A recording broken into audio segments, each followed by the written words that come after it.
Hola, hola Max, ¿qué tal? Vamos a esperar unos minutos más a ver si se conecta alguien, si no empezamos nosotros nomás el laboratorio. Va, gracias.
Y ok, vamos a retomar el laboratorio.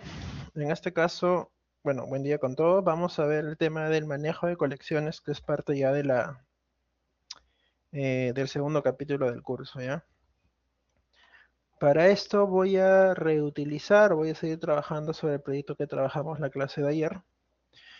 Y en este caso, como comentaba, vamos a ver el manejo de colecciones. Sobre manejo de colecciones, básicamente existen diferentes tipos, ¿no?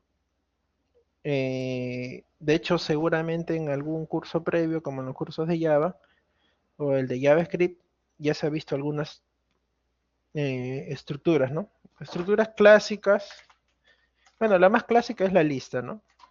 La lista que es una interfase que está esperando un tipo en específico que se establezca, ¿no? Digo que es la más clásica porque ciertamente está disponible prácticamente en todo el lenguaje de programación, ¿no? Y sus derivados, ¿no? Por ejemplo, este de acá en Java se define como el array list, ¿no? En verdad esta es la interfaz. Bueno, son las dos interfaces que trabajan juntas, ¿no? List y array list. Que básicamente establece o genera o trabaja con una matriz, ¿no? Que va aumentando o va disminuyendo según cómo se vaya usando. Otra clase muy conocida es la clase del stack, ¿no? Que esto es básicamente una estructura de tipo LIFO, ¿no? Que quiere decir que el último en entrar es el primero en salir, ¿no? Es un tipo de estructura muy particular, puesto que si empezamos a recibir datos, ¿no? Siendo que primero recibo el dato 1, luego el dato 2, luego el dato 3, luego el dato 4, luego el dato 5 y así sucesivamente, en vez de ir resolviendo este dato que salió, que llegó primero, más bien empieza desde arriba, ¿no? El último en entrar es, a su vez, el primero en salir, ¿no? Es un tipo de estructura bastante interesante el stack. Tiene casos de uso, ciertamente, no es simplemente algo teórico. Luego tenemos la queue o la cola, ¿no? Que es una estructura de tipo FIFO, ¿no? Aquí sí es, vamos a decir, lo más normal, lo más estándar. ¿Por qué? Porque es el primero que llega, es el primero que se resuelve, ¿no? Esa es la estructura, ¿va? Entonces, eh, respetando esto de aquí, como el primero en llegar fue el dato 1, ese dato 1 sería el primero en salir, ¿no? Sería el dato 2, sería el 3 y así sucesivamente, ¿no? En gran parte es como se manejan casi todos los programas, ¿no? Se prioriza al primero que entró. Digo casi todos, no necesariamente es una regla, pero la gran mayoría funciona así. Otro tipo de estructura o clase que se maneja mucho también es la hash table, ¿no? La hash table tiene una particularidad porque en otros tipos de lenguajes, como por ejemplo en Python, se le suele llamar también diccionarios, ¿ya? ¿Y cuál es su particularidad? Que todos los registros se registran en un sistema basado en llave, valor. Mientras que en los demás tú pones directamente el valor, ¿no? Pones directamente el valor, pones directamente el valor, pones directamente el valor. En un hash table, tú tienes que asignar una llave y un valor. Ahora, no necesariamente, dependiendo de más o menos cómo generes el algoritmo, tendrías que generar la llave, ¿no? Puede ser que la llave sea autogenerada, etcétera, pero lo que voy es que sí o sí tiene este tipo de estructura. De hecho, cuando tú intentas recuperar un valor, no apuntas al índice, ¿no? Por ejemplo, en una lista puedes apuntar el índice 1, el índice 2, el índice 0, etcétera. Mientras que aquí no puedes apuntar índices, sino tienes que llegar a esta a través de la llave. Entonces es un tipo de estructura bien interesante, muy bonito. De hecho, este tipo de estructuras es el que más se usa en programación concurrente. Tiene una razón de ser, ahorita lo vamos a conversar un poco más el trasfondo científico o el trasfondo matemático de por qué esto funciona. Y otra que tenemos también es el bit array, que esta de aquí, su nivel de representación es que básicamente controla un solo bit de información, ¿ya? Y se suelen usar para valores que son booleanos más que todo. ¿va? Porque como solo es un bit de información, o es 0 o es 1, ¿no? No necesariamente me implica que es verdadero o falso, pero voy a que solamente es información que puede tener dos niveles de verdad, ¿no? Y hasta ahí llegaría, ¿va? Ahora, como mencionaba, estos son los más clásicos, los más básicos dentro de los lenguajes de programación, en muchos sentidos orientado a lo que es objetos, ¿no? En nuestro caso en particular, como estamos trabajando en C Sharp todos los paquetes, o mejor dicho, todos estos controles, vienen de la librería system.collections.generic. Es la librería base. Esta es la librería base para crear colecciones, ¿ya? Sobre esta tú puedes definir o puedes crear colecciones adicionales si es que así lo requieres, si es que así lo deseas. ¿Ok? Pero esta es el paquete o la librería base, ¿no? Sobre el cual se tiene que trabajar. Y sobre este mismo, estas 4 o 5 estructuras que conversamos hace un rato tienen sus representaciones. Bueno, el de la lista es la misma, ¿no? Es simplemente un list. Eso ya lo sabemos, simplemente acá defines qué cosa. Recordemos que estas listas son de tipos genéricos, es decir, tú tienes que especificar qué tipo de dato estás pasando, ¿no? Por ejemplo, podría ser un string, un entero, un objeto, etc. Luego para el stack sería similar. Existe un stack donde especificas qué genérico es el que va a pasar a la interfaz. Para la queue, simil. Luego tienes para el hash table. Para el hash table, como te decía, la implementación suele ser la de un diccionario, ¿no?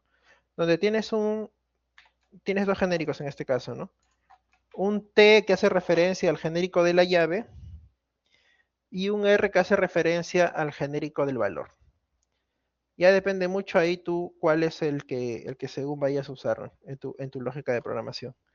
Y por último, pero no menos importante, también podemos tener vamos a decir, una extensión de este dictionary a través del sorted list, que funciona de igual manera que el de arriba, es decir, es un sistema basado en llave valor, pero la diferencia es que este de aquí te lo autoordena. Que por ejemplo, para algunos tipos de algoritmos, como la búsqueda binaria, ¿no? Para la búsqueda binaria es imprescindible, ¿no? O mejor dicho, es parte importante, ¿no? Porque en búsqueda binaria, si es que el algoritmo, o perdón, si es que el arreglo está ordenado, su eficiencia computacional es la mejor de todas. Si es que está ordenado, ¿no? Si es que no, obviamente el proceso de ordenar implicaría ya un retrabajo y no necesariamente pasaría a ser el algoritmo más importante. Para esto entiendo, Max, que ya han trabajado, o bueno, acá que toco el concepto de búsqueda binaria, entendería que ustedes ya han llevado un curso de algoritmos, donde justamente han visto este tipo de algoritmos. ¿Es correcto? ¿Es así como debería considerarlo?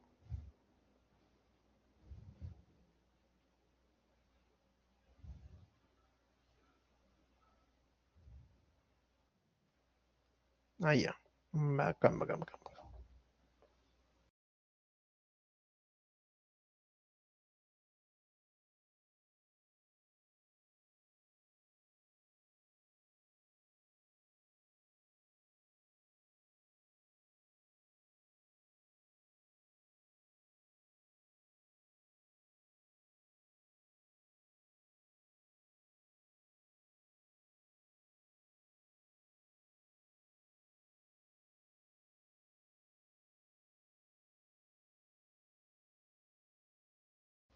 Ya, bacán. Entonces, ese sería a nivel, vamos a decir, teórico, ¿no? Ahora vamos a las implementaciones. Bien, solamente por último para cerrar o para indicar, muchas de estas colecciones tienen métodos clásicos de todo tipo de listas, todo tipo de colecciones, ¿no? Como el contains, el remove, el agregar, el recuperar la instancia de un lugar, recuperar la instancia de algún valor, etcétera, etcétera, ¿no? Lo comento, porque son métodos que si bien ya hemos usado, ahora le vamos a dar un poquito más de énfasis, ¿no? Pues, como te menciono, son varios. El que ya hemos visto en varias clases es el add, ¿no? Que básicamente agrega. Hemos visto otro, o bueno, este creo que no lo hemos visto, el clear, que es básicamente limpia el arreglo, ¿no? Lo deja vacío. El find, este también ya lo hemos trabajado, que es básicamente como un buscar. El insert, que es muy similar al add, porque agrega, pero especificas dónde. Es decir, especificas cuál va a ser el índice o en qué posición, mientras que el add por defecto le agrega al final. El insert especificas dónde quieres agregar. Otro que hemos visto es el remove, que es claramente para quitar un elemento, ¿no? Luego sería el remove add, que este es igual que el de arriba, ¿no? Quita un elemento, pero tienes que especificar, ¿no? Especificas dónde. Igualmente, tienes que pasar el índice y ese elemento se quita de ahí, ¿no? Otro clásico, el sort, ¿no? Que es básicamente para ordenar. Creo que la traducción es bastante clara. Y bueno, acá hay uno que es el reverse. Este se suele usar muy poco, casi nunca. Sí, simplemente invierto el orden, ¿no? De los elementos. Existen otro tipo. Hay una operación adicional que es el index of. ¿Ya?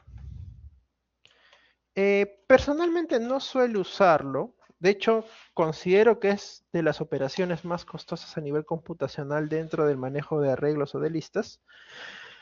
Y sirve para devolver el índice de un objeto a buscarse dentro de un arreglo. Digo que es a nivel computacional muy complicado de manejar, puesto que literalmente lo que hace es compara valor por valor, uno a uno, contra el objeto que tenga esos mismos tipos de atributos. ¿Ya? Este es como un comparador, vamos a decir. No se recomienda su uso de manera masiva, ¿ya? No se recomienda su uso de manera masiva. O sea, en un ejercicio académico, si tú tienes o tienes la certeza que van a ser poquitos datos con los que vas a trabajar, bien, no hay ningún problema. Pero si la estructura de datos es muy larga u otra, no vayas a hacer esto, ¿no? No vayas a trabajar en memoria con esto. Tal vez lo más eficiente sería guardar esos datos en una base de datos y que la base de datos ya te retorne el valor a consumir o algo así, ¿no? Pero este index of, así como un comparador, es palabras más, palabras menos, un desastre, ¿no? Es bastante costoso, ¿va? Muy costoso. Entonces, voy a ir a generar el laboratorio, como decía, voy a reaprovechar este de aquí. Ya, entonces lo que voy a hacer es voy a crear una clase, dentro de mis modelos voy a crear una clase, agregar clase, y esta clase la voy a llamar curso. ¿Ya? Y aquí vamos a ver ya un poquito más sobre los data annotations. ¿Ya? Y vamos a ver también cuál es su uso, cuál es su funcionalidad. ¿Va? Primero voy a definir algunas propiedades. Por ejemplo, voy a definir de manera entera un ID de curso con sus métodos de acceso, un nombre curso. Bueno, ahora que lo pienso, poner ID curso no tiene sentido puesto que claramente estamos dentro de curso, ¿no? Listo. Un public string descripción tal vez. Ahí, ahora lo veo, public int créditos, ¿no? O creditaje, listo. Acá type of, un segundo, listo. Ok. Ahora, yo te decía hay que definir o voy a definir algunas anotaciones. Por ejemplo, la que voy a definir es la anotación de key. Ya. Profe, me está tirando error. Bueno, si nos vamos a mostrar posibles colecciones, te va a decir que lo importes de System Components Data Annotations. Ya. Ok, entonces acá habría que importar esta librería, este paquete adicional de Data Annotations. Ahora la pregunta podría ser, ¿y para qué sirve este key, no? Te indica que esta propiedad es un valor único para esta clase. Es decir, te está indicando algo similar a lo que es en base de datos, ¿no? Que esta es la llave primaria. Por consiguiente, no debería tener dos valores iguales, ¿no? No deberías tener dos valores iguales. Bien, lo siguiente que voy a hacer es voy a crear mi controlador con esta clase. En un rato vamos a ver más anotaciones, ¿ya? Un controlador de MVC5 en blanco. Y creo que el nombre ya se espera, ¿no? Sería el de curso controller. Esperemos un momento que genere el scaffolding. Y listo. Aquí está, ¿no? Bacán. Hasta ahí creo que no hay mayor detalle. No hay mayor problema. Lo que voy a hacer es, como siempre, voy a generar una lista de estos cursos. Entonces sería lista de cursos. Lista cursos. Y voy a inicializar algunos cursos, ¿no? Aquí he insertado unos cuantos. Bueno, ahí ya sería indistinto cuántos deseen agregar. Igual voy a copiar y pegar este código acá, para que no sea muy tardada la generación en caso no cuentes con la herramienta o no te quiera autogenerar el código, ¿no? Listo. Y luego, algo muy sencillo que hemos visto siempre, en la vista de el index voy a pasar esta lista cursos, ¿no? Listo.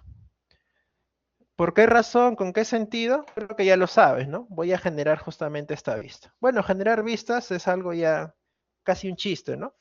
Clic derecho, agregar vista, vista de MVC5.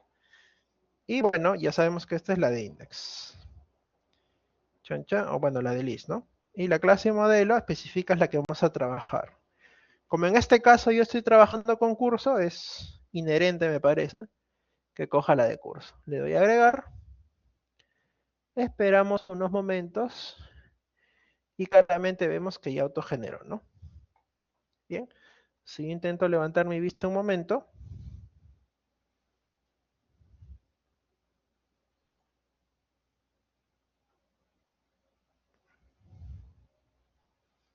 Bien. Veo que ya está operativo, ¿no?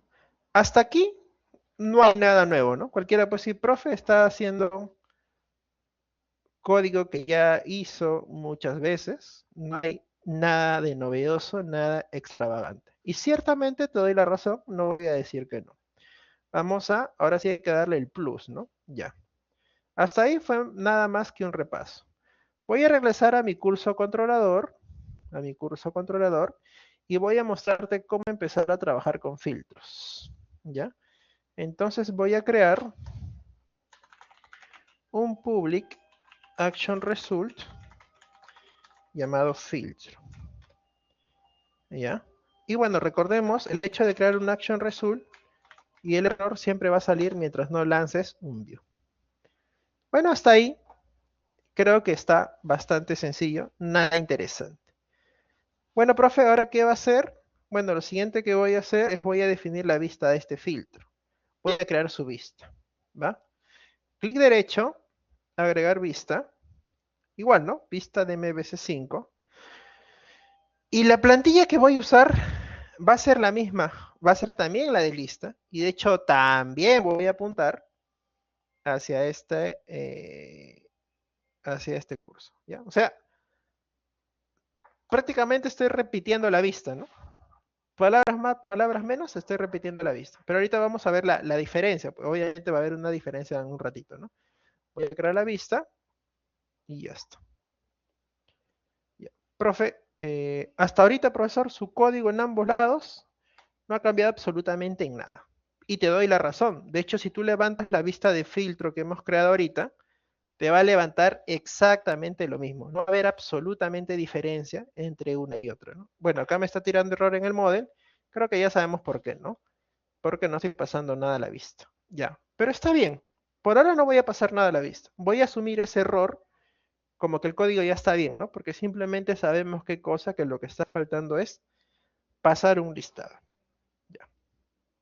Ahora, yo te comentaba, o hemos visto clases pasadas, que tú puedes especificar parámetros, ¿sí o no? Por ejemplo, en el post siempre mandábamos qué cosa, el objeto que deseaba guardar. O cuando usaba la vista de detalles o la de editar, por ejemplo, o la de eliminar, que mandábamos el ID, ¿no? El ID. Entonces, yo también en este caso voy a pasar un string llamado nombre. Este string va a ser un parámetro que yo voy a mandar desde la vista. Desde la vista voy a mandar ese parámetro. ¿Va? Y lo que quiero hacer aquí es voy a validar, voy a verificar. ¿Y qué es lo que voy a validar? ¿Qué es lo que voy a verificar? Voy a verificar apoyándome en la clase string. Voy a verificar si es que está viniendo nulo o vacío el campo de nombre, que está arribita. Si es que está viniendo nulo o vacío ese campo de nombre, quiero retornar una vista vacía, digamos, ¿no? Es decir, voy a retornar nada, una vista vacía. ¿Va? Y si es que no, ¿qué podría retornar? Ahorita lo voy a hacer con el else. Luego lo vamos a limpiar porque habíamos conversado que usar el else no es algo adecuado, por así decirlo, ¿no? No es algo adecuado. Entonces lo que voy a hacer es, voy a crear una variable. Recordemos que aquí lo bueno es que podemos usar la expresión var, que en tiempo de compilación asigna el tipo de variable, ¿no? Ojo, ojo, ahorita que estoy usando el var, quiero acotar eso. El var aquí en este tipo de lenguajes no es igual que el var en JavaScript o en Python, etcétera, ¿ya? Mira, voy a hacer un pequeño corte ahí, mil perdones, pero quiero que quede bien claro. Porque, por ejemplo, en JavaScript tú podías hacer var valor, digamos, y le dabas 1, ¿no? Luego podías este valor ponerle Pepito, ¿no? Y normal te dejaba. Luego podías que con este valor, no sé, pasarle un new object, ¿no? Y bacán. Esto es en JavaScript y es permitido, sí.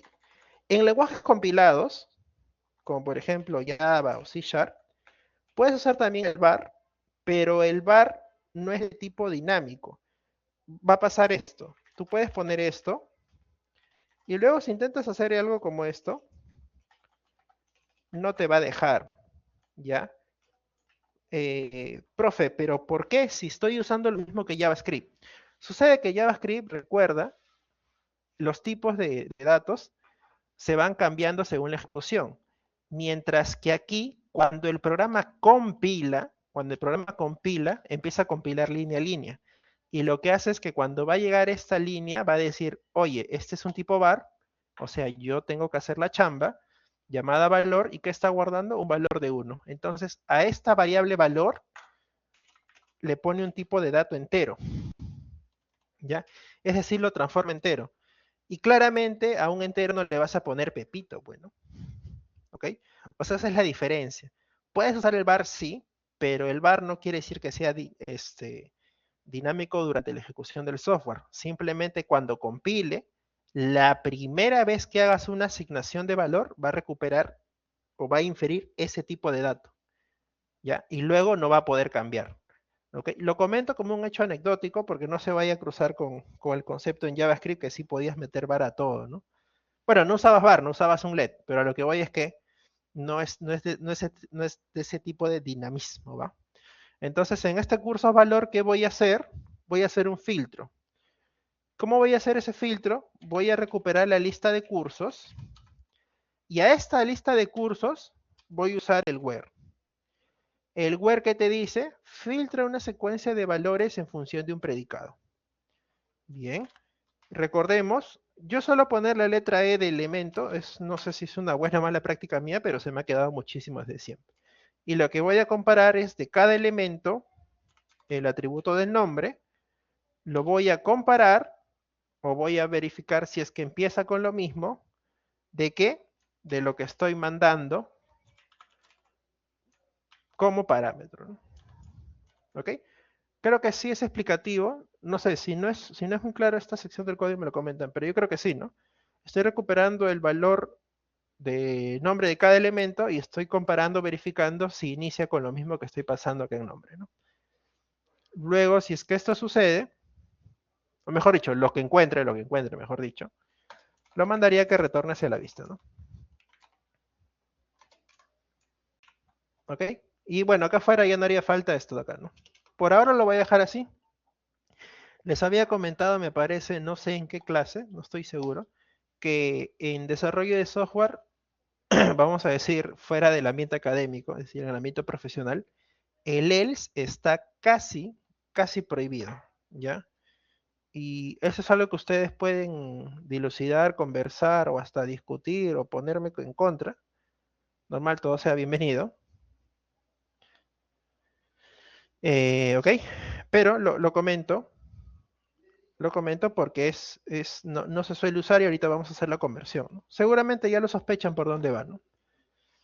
Bien, entonces ya, este es en el Action Result. Y ahora, profe, bueno, yo he visto su lógica, tiene cierto sentido. A ver, levante su vista. Entonces voy a levantar mi vista. Voy a levantar mi vista. Profe, pero en su vista, bueno, parece que sí está filtrando. Es más, parece que ha filtrado todo, ¿no? Parece que ha filtrado todo. Ya puede ser. Bueno, nosotros ya hemos aprendido bastante cómo funcionan las rutas. Y como yo acá estoy esperando un campo llamado nombre, sospecho, profe, que si hago esto, sospecho, y acá pongo, digamos, de matemáticas, ¿ya? Ah, mira, así sale. O sea, la lógica del controlador está correcta, ¿sí o no? Porque ya puede empezar a mandar este parámetro nombre, como por ejemplo MA, y ya me está empezando a recuperar qué cosa, el curso de matemáticas, lo cual es correcto, ¿no? Si pongo, por ejemplo, una F, que sería física, me parece, veo que ya estoy recuperando el curso de física. O sea, la lógica de aquí funcional es la correcta, es la adecuada. No sé si estamos ahí conformes, Max o Nayib, ¿no? O sea, sí está funcionando nuestro filtro y está funcionando bien, creo yo, ¿no? ¿Ok? Ahora la pregunta sería, profe, yo voy a estar dependiendo de la ruta constantemente, o sea, no hay manera de yo poder mandar este dato de otra forma que no sea estar pegando a la ruta, profe, de manera manual. No te he dicho eso. De hecho, vamos a ver justamente cómo insertarías o cómo harías para controlar ese campo, ese valor. Y lo que voy a hacer es voy a abrir mi vista de filtro. Acá está mi vista de filtro, que bueno, ya lo había creado hace un ratito el propio editor, por ahí no me hago problema. Pero lo que voy a hacer es aquí, después de este H2, voy a crear un div. Y en este div voy a empezar a codificar un poquito de código de vista, ¿ya? Lo que voy a usar es el arroba. Recordemos que cuando tú pones arroba, ahí implica qué cosa, que voy a empezar a usar código de C Sharp, pero a nivel vista, ¿no? Entonces voy a usar el using y lo que le voy a decir es que me genere un HTML Begin Form, es decir, que me inicialice, que me construya un formulario, ¿va? Un formulario. Y en este formulario voy a pedirle, por ejemplo, a través de un span, que me agregue nombre del curso, ¿ya? Nombre del curso. Y luego voy a especificar, bueno, el span es solamente una etiqueta HTML, por ahí creo que no hay problema. Pero lo que voy a especificar es que me cree un HTML.textbox, es decir, un cuadro de texto. Ojo, es un cuadro de texto. Y que este cuadro de texto esté correlacionado con mi controlador. Si yo paso por encima el mouse, si te das cuenta lo que te dice que es, devuelve un elemento input de texto mediante la aplicación auxiliar HTML especificada y el nombre del campo. Mira esto importante, el nombre del campo. Ya. En tu controlador, ¿cómo lo estás esperando? Como nombre, ¿sí o no? Por lo tanto, acá, ¿cómo deberías mandarlo? Como nombre. ¿Va? En tu controlador lo estás esperando como nombre, desde acá tienes que mandarlo como nombre. Si no, no te va a funcionar correctamente. ¿Ya? Esto podría ser una manera. Y por último, voy a crear un botón que diga consultar, ¿no? O filtrar, mejor dicho. Filtrar. Listo. Profe, ese botón no le va a dar comportamiento, no hace falta. ¿Por qué? Porque recuerda que esto está dentro de ¿qué? De un formulario. Por consiguiente, ya está correlacionado, ya sabe que cuando le dé la ejecución a este botón, tiene que hacer el envío de estos valores. ¿Va? Entonces voy a parar la aplicación un segundo y la voy a levantar desde filtro. Esperemos un momento. Y ahí está, ¿no? Ya me sale esto de aquí. Voy a intentar filtrar, por ejemplo, por F. Y ahí está, ¿no? Ya me está saliendo. Profe, pero la ruta ahora yo no la veo arriba, ¿no? Me hace pensar, profe, que la ruta no es la adecuada. No es que sea eso, señor. Si no es que simplemente ya estamos llegando o estamos bajando hacia la capa de funcionamiento físico, ¿no? ¿Ok? Pero a nivel lógico, si tú quieres hacer tu pruebita, como hace rato, podrías seguir poniéndola así y te vas a dar cuenta que va a salir lo mismo, ¿no? Pero ya no habría razón de ser para estar filtrando así, ¿no? Ya lo podría hacer así, o por MA, y etcétera, ¿no? Ya podría empezar a funcionar sin mayor problema, ¿ok? No sé si hasta ahí eh, hay alguna consulta, alguna duda al respecto. Sería bueno para mí saberlo en todo caso, ¿no? No sé, alguna duda, algo no quedó claro en todo caso.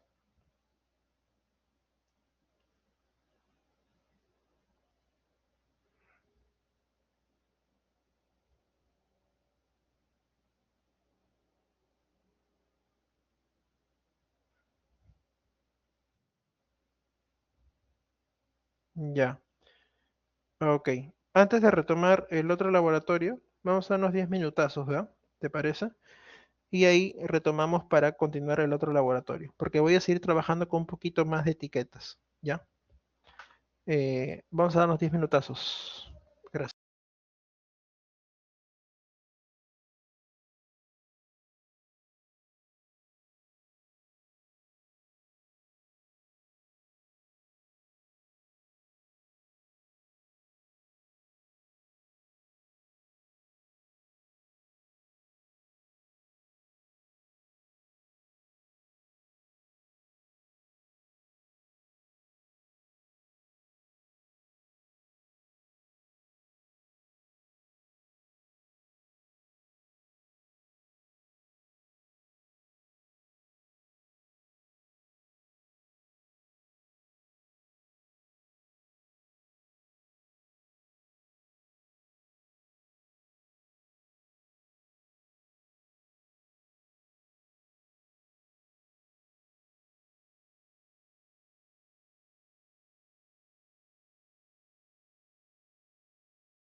Ya, vamos a retomar. A ver, un ratito. Proyectar.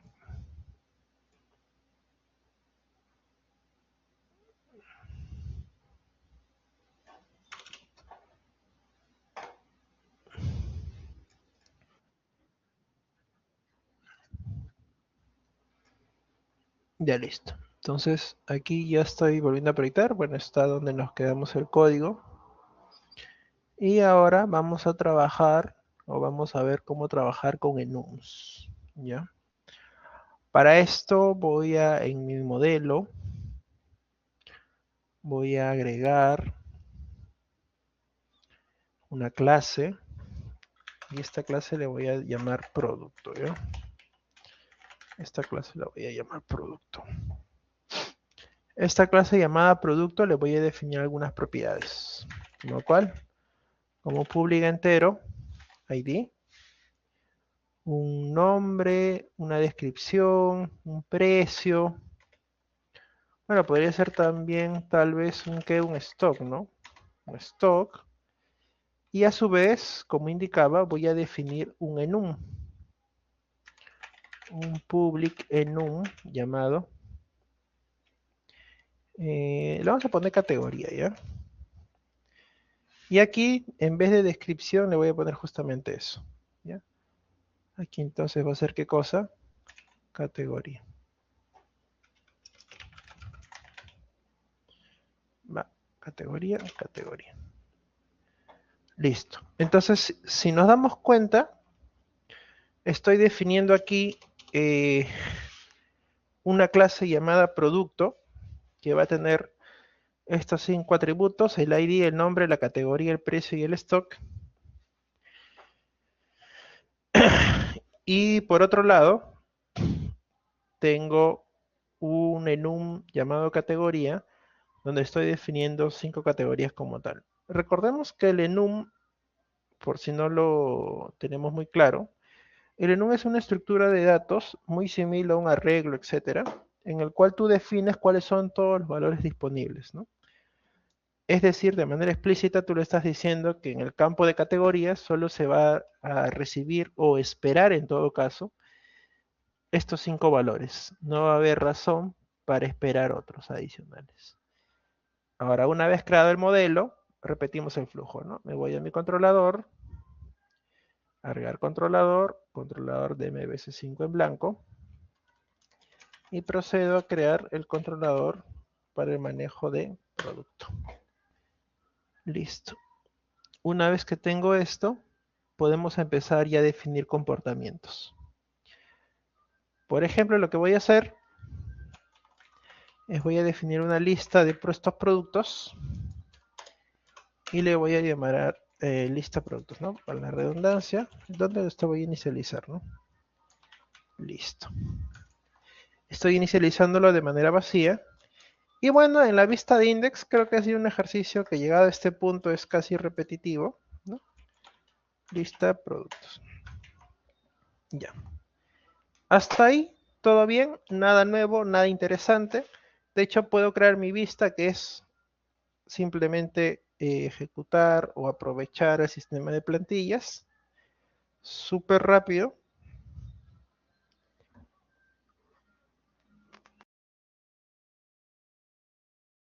Y ya está, ¿no? No hay acá mayor trabajo de este lado. ¿Listo? Bien, ahora lo que vamos a hacer, si bien como mencionaba no hay mayor trabajo de este lado, voy a levantar esta vista un segundito.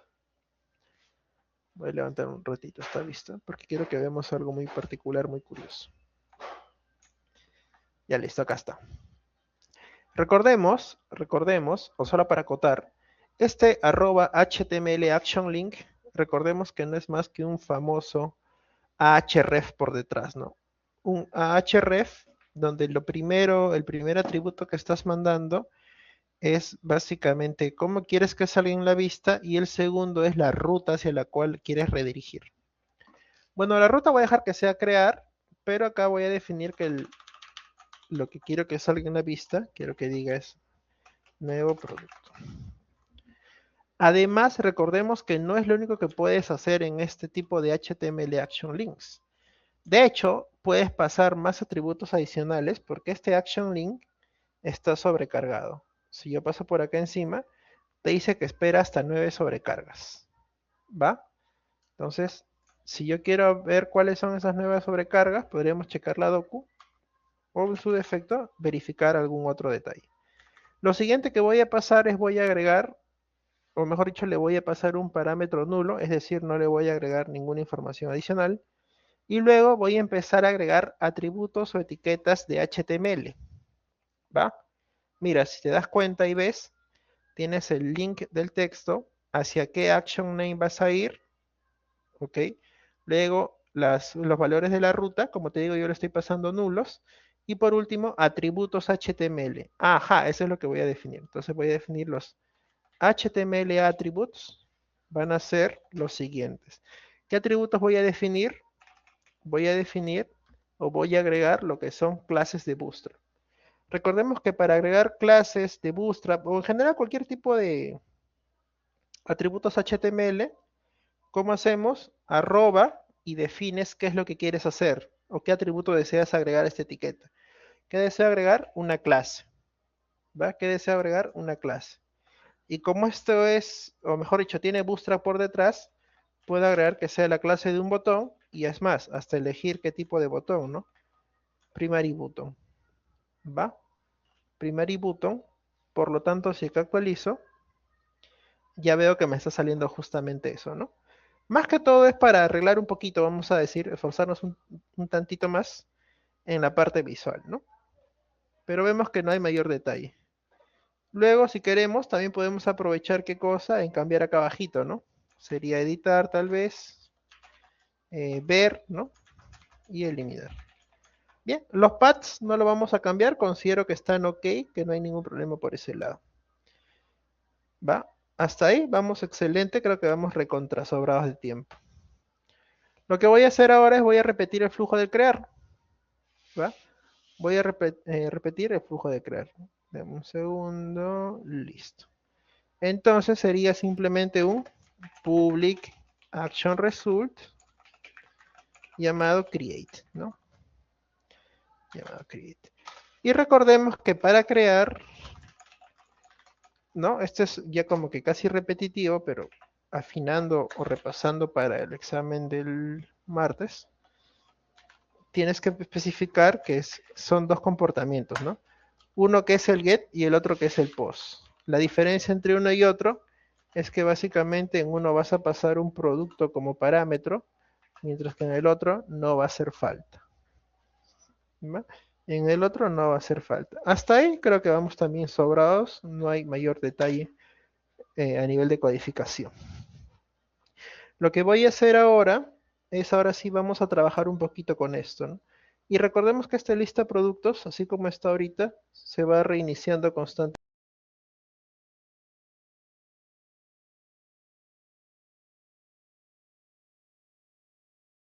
Ok, entonces recordemos que actualmente como figura esta lista, se va a estar reiniciando cada vez que levante esta vista, ¿no? ¿Cómo simplemente solvento esto? Bueno, creo que es algo que ya hemos conversado holgadamente y bastaría simplemente con un static. Listo. Entonces ahora sí, ya está bien ok acá, perdón, ya está ok aquí. ¿Y aquí qué haría? ¿O qué estaría haciendo falta? Simplemente agregar, ¿no? Entonces podría justamente aprovechar y este lista productos, o perdón, este producto, agregarlo a esta lista de productos. Hasta ahí es, bueno, no hay nada nuevo, no hay nada novedoso también en el sentido de que eh, también es parte o es funcionalidad que hemos trabajado, ¿sí? No hay mayor problema. Ahora, lo que sí voy a hacer aquí, que va a ser por primera vez es vamos a hacer una validación. Vamos a validar los campos. ¿Y cómo vas a validar esos campos? Lo vas a hacer de la siguiente manera. Vas a usar el model state, ¿ya? Este model state punto is valid, ¿ya? ¿Y para qué sirve esto? Obtiene un valor que indica si esta instancia del diccionario modelo estado es válido. O sea, básicamente te va a indicar si el valor que estás pasando es correcto, es adecuado para que esto se lance hacia la vista. ¿Ok? Si es que no es adecuado, porque acá estamos poniendo la negación, si es que no es adecuado, que no haga nada, o podríamos retornar simplemente la vista, return view, perdón, ¿no? Si es que no es adecuado el modelo, si es que no es válido, que retorne simplemente la vista sin hacer nada. Y si es que sí estuviese correcto, que sería el comportamiento de afuera, sería que agregue este producto, a la vez tal vez mandar un viewback mensaje indicando que el producto se registró, y por último retornar la vista justamente con ese producto. ¿Ya? Este model state is valid, como menciono, simplemente es para que evalúe los controles eh, que tiene el modelo y que lance los errores en la vista en caso fuesen necesarios. ¿Va? Bueno, es simplemente lo único adicional. ¿Qué haría ahora? Bueno, creo que ya es una historia repetida, ¿no? Agrego esta vista de MVC5, y le voy a dar a la opción de crear. La plantilla creo que también es inherente, sería la de producto, ¿no? Le doy a agregar. Listo. Y voy a levantar esta vista porque quiero que veamos algo. Entonces procedo a levantar la vista. La de crear claramente está. Y veo algo muy curioso. ¿A qué me refiero? Veo que me está pidiendo el nombre, veo que me está pidiendo la categoría, el precio y el stock. Pero según lo que habíamos conversado hace un ratito, si bien esto es funcional, es operativo, por ejemplo, yo había definido una categoría de enums, perdón, un enum de categorías, ¿no? En el cual, por ejemplo, especificaba que a veces podía ser, no sé, electrodomésticos, electrónica, juguetes, etcétera, ¿no? Entonces, ¿de qué me vale profesor enum si acá me deja poner cualquier cosa, ¿no? No tiene sentido, cualquiera podría pensar. Y sí, te doy la razón. Entonces lo que voy a hacer es este campo de categoría, lo voy a trabajar. Busco el campo de categoría. ¿Dónde estás, campo categoría? Aquí estás. Aquí estás, campo categoría. Bien, y donde voy a controlar yo es aquí. ¿Por qué?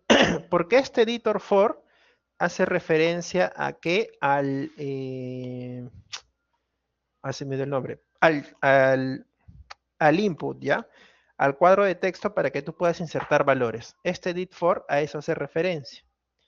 ¿Ok? Al famoso input. Acá está. Devuelvo un elemento input HTML. Y este validation message for no es más que el control de errores justamente para este editor for. Porque claro, si tú dejas este campo como un input, podrías mandar un vacío, un parámetro errado, etcétera, ¿no? ¿Va? Pero lo que yo voy a hacer es voy a bajarme ambos. Y lo que voy a trabajar es voy a agregar un html.dropdownList4, ¿ya? ¿Que a qué hace referencia este dropdownList4? Te devuelve un select por cada propiedad de una expresión. Ah, ya. O sea, el famoso select. Y es lo que voy a hacer. ¿Y qué es lo que quiero que me retorne? Bueno, voy a decirle que quiero que me retorne en el modelo de categoría, ¿ya? Quiero que el campo o el valor se guarde en el modelo de categoría, pero quiero que los valores salgan de aquí. Quiero que los valores salgan de aquí. ¿Y de dónde quiero que salga? De un enum, ¿no? Un enum, y de este enum quiero que recupere todos los valores. ¿Qué valores? Los valores del type of llamado category. ¿Va? Con esto tú estás recuperando ¿qué cosa? En primera instancia estás recuperando todos los valores del enum de categoría, y todos estos valores los estás volviendo una lista seleccionable. ¿Ok? Y esta lista seleccionable la estás, vamos a decir, renderizando. Perdón, la estás renderizando. ¿En dónde? En este HTML dropdown list. ¿Ok? Eso es lo que estás haciendo. Va, a ver, acá me falta algo. New select, listo, type of, tal, y hasta acá. Falta uno que lo para cerrar. Ya listo. Si lo levanto, si lo levanto, veo que justamente ya me figuran estos valores, ¿no? Ahora acá tal vez lo único fastidioso, lo único molesto sería que ya viene premarcado el de electrónica, ¿no? Pero voy a hacer esto en este enum, en este new select, puedes pasarle un parámetro, vamos a decir por defecto. Y yo le voy a pasar el de selección, ¿no? ¿Okay? Como esta es solamente vista, no hace falta que reconstruyamos o recompilemos. Y ahí está, ¿no? Por defecto sería seleccione y ya podrías ir marcando, ¿no? Profe, pero no me está saliendo el estilizado como yo lo quiero, ¿no?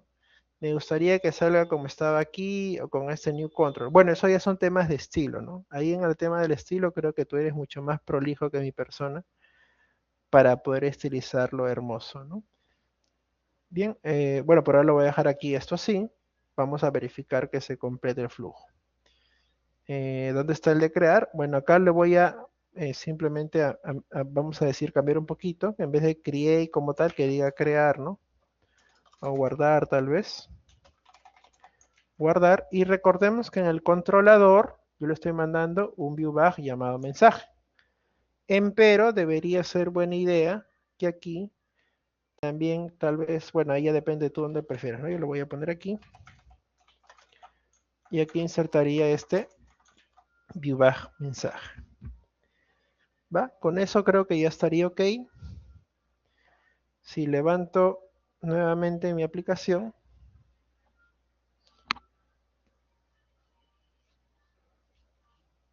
por ejemplo, voy a marcar un producto. Listo. Procedo a guardar. Me dice producto registrado correctamente. Retrocedo y veo que ya figura, ¿no? Si intento volver a crear otro y ahora, por ejemplo, voy a marcar esto así nomás. El precio le voy a mandar ASD. Le doy guardar. Y esto es lo que te decía, ¿no? Los campos de validación ya están arriba. Por ejemplo, como este precio está esperando un valor decimal, claramente no puedes mandar esto, ¿no? Y el otro, como el stock es un campo entero, un entero primitivo, recordemos que los enteros primitivos no esperan valores nulos, ¿no? Razón por la cual también está tirando el error, ¿no?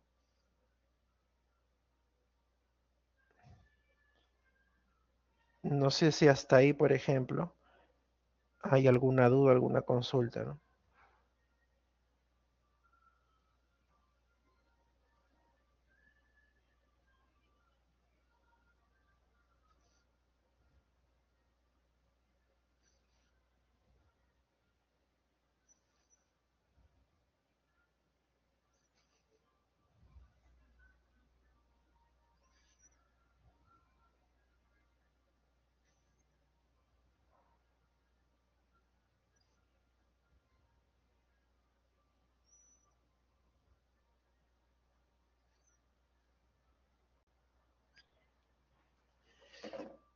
Bien, pensaría que no. Entonces por ahí voy a dejar el reto unos 10 minutitos para hacer de manera similar el de detalles esta vez. ¿Ya? Esta vez para hacer el de detalles. O sea, que cuando le dé clic acá al ver, se pueda estar operativo. ¿Va? Voy a dar 10 minutitos y luego si no procedo yo con la solución.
Bien, solamente para cerrar ya, voy a definir esos detalles adicionales. Por ejemplo, voy a crear el tema de, o mejor dicho, sobre el producto, voy a definir ciertos data annotations. Los data annotations sirven para muchas cosas. Con el pasar del curso, vamos a ver que también sirven para controlar o verificar ciertos campos, no sé, que pidan por lo menos un valor, dos valores, etcétera, que tenga una cantidad de decimales, que ciertos parámetros sean requeridos y otros no. Tal vez para manejo de strings, ¿no? Porque, por ejemplo, ahorita los strings nos está, perdón, dejando enviar nulos. Entonces, el primero que vamos a ver es más que todo decorativo, ¿va? Pero es importante igual. Por ejemplo, si yo levanto mi vista de el index, voy a levantar mi vista de index de productos. ¿Dónde está? Acá está. Ya, voy a levantar mi vista de index. Por ejemplo, veo que acá figura nombre, categoría, precio y stock, ¿no? Ahora, si yo quisiera, por ejemplo, que nombre salga con mayúscula, podría hacer esto, ¿no? Digamos. Y si yo hago esto, ciertamente ya va a salir el valor en mayúscula. Pero si te das cuenta, estás rompiendo lo que conversábamos ayer, ¿no? El tema de display name for es lo más adecuado, puesto que es lo más óptimo a nivel de reflexión dentro del framework. Entonces, profe, no hay manera de hacer eso de manera reflexiva, sí lo hay. Y justamente te puedes apoyar sobre los data annotations. ¿Ya? ¿Y cómo lo harías? Simplemente, por ejemplo, deseas que este de aquí tenga un alias, puedes usar el display name. Y este display name puedes especificar cómo quieres que figure. Por ejemplo, en mi caso estoy definiendo claramente que esto va a definirse como nombre. Por si acaso, cuando te salgan estos moraditos, implica que la aplicación tiene que recompilarse para que afecte el cambio. ¿Ya? O sea que estoy forzado a recompilar la aplicación. Cuando yo lo genero, nos damos cuenta que ya genera esto con las letras mayúsculas como requiero. Sé que parece un cambio tonto, rápido, hasta que parece que fuera más manejable o mucho más rápido manejar desde el nivel de la vista, ¿no? Y tal vez no tocar el controlador, pero además del tema de la reflexión, también es por el tema de la practicidad. ¿Por qué? Porque mira, por ejemplo, aquí ya cambié el nombre, ¿sí o no? A mayúscula. Categoría sigue con minúscula. Si yo cambiaría acá en la vista, lo cambiaría aquí. ¿Qué pasaría cuando le dé a nuevo producto? Te das cuenta que este campo de nombre está viajando, ¿no? Básicamente hacia todas las vistas que me autogeneren las plantillas, va a llevar ese nombre con la N mayúscula, ¿no? O sea, va a llevarlo como yo lo quiero, como yo lo estoy seteando. Mientras que si hubiera hecho simplemente el cambio aquí en la vista, acá hubiera tenido que también cambiar, al otro lado hubiera tenido que cambiar, en el deliminar hubiera tenido que cambiar, y etcétera, etcétera, etcétera, etcétera, ¿no? O sea, al final hubiera sido más retrabajo. Esa también es una razón, más aún si nosotros estamos apoyándonos muchísimo sobre qué, sobre el sistema de plantillas, ¿no? Entonces, si te estás apoyando tanto sobre el sistema de plantillas, úsalo bien, ¿no? Tal vez lo adecuado sería acá también ponerlo categoría, y ya con eso, si te das cuenta, te va a salir el cambio tanto en una vista como en la otra, ¿no? ¿Ves? Tanto aquí te sale como tanto aquí, ¿no? Puedes marcar el que desees y puedes guardarlo. ¿Listo? Y acá está, ¿no? ¿Te das cuenta? Sale con ese cambio de manera correcta, adecuada, ¿no? Podríamos hacer esa mejora, ese pequeño cambio a los otros valores. Nada, ese era un pequeño detalle adicional. El tema de completar el flujo del CRUD aquí lo vamos a dejar para la otra clase, puesto que en parte de hecho es algo que también ya hemos hecho varias veces, ¿no? Entonces, para cerrar la clase de hoy, vimos o trabajamos con qué, con temas de listas, temas de filtros, vimos cómo crear un filtro, cómo utilizar ese filtro, cómo empezar a agregar, por ejemplo, algunos temas de estilizado dentro de las plantillas, ¿no? Por ejemplo, ese action link que trabajamos. Luego, ¿qué otra cosa vimos también? Eh, cómo podemos empezar a poner ciertas decoraciones sobre nuestro modelo, ¿no? Por ejemplo, para el tema de cómo impactan en las vistas. Y por último, pero no menos importante, también trabajamos con un enum, ¿no? Y vimos cómo ese enum podemos renderizarlo dentro de nuestra vista para que funcionalmente nos permita utilizar o reutilizar esto a través de un selector, ¿no? Lo cual nos permite mantener de mejor manera nuestros datos hacia posterior, ¿no? Por ahora esa es la clase de hoy. Bueno, al final nos quedamos contigo nomás, Max. No sé si tienes alguna consulta, alguna duda, me la puedes hacer saber. Si no, ya te puedes ir bajando sin mayores detalles, ¿va? Igual voy a quedarme con unos minutos por si te queda alguna duda. Normal, siéntete en la libertad de hacerlo. Nada, sería todo por el momento. Gracias.